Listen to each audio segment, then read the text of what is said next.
chaque année, on va voir nos amis de Youngtimers. Alors Youngtimers redéfinit un peu de quel modèle s'agit-il? Ah bien, le phénomène Youngtimers. Le phénomène débute au lendemain du premier choc pétrolier, c'est-à-dire l'hiver 73-74, et déborde de plus en plus sur les années 90 maintenant. Alors, voiture emblématique. Voiture emblématique justement de cette période-là, la Golf GTI qui va initier le phénomène GTI. On fête les 40 ans de l'événement cette année puisque c'était le printemps 1976.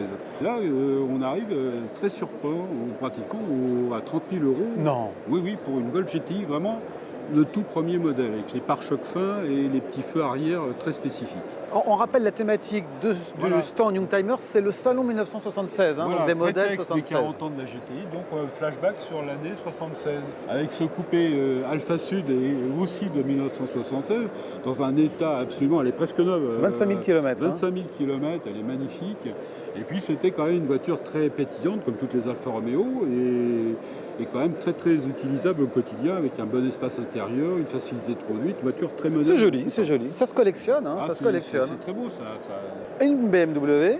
Un très beau coupé, la série 6 de BMW est née en 1976, avec un peu le modèle milieu de gamme, disons à l'époque, la 633.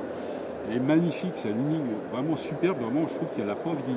On est quand même là dans des tarifs aux alentours de 15-16 000 euros quand même. On poursuit dans cette année 76 et on tombe alors sur une voiture qui n'est pas encore mythique.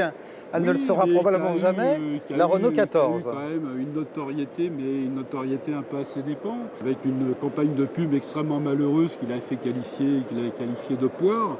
Et après une voiture un peu malheureuse parce que ne répondant pas aux standards de qualité mis en vigueur par la Golf à l'époque, avec une finition entre guillemets à la Renault, un peu déplorable, des problèmes de corrosion, des problèmes de lubrification. Et on arrive quand même à une voiture qui s'est vendue 2 fois moins que les R12.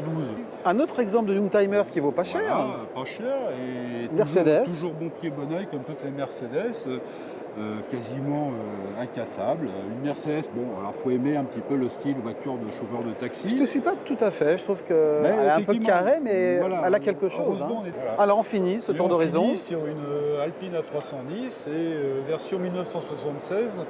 La première version de la 310 qui reçoit le nouveau V6.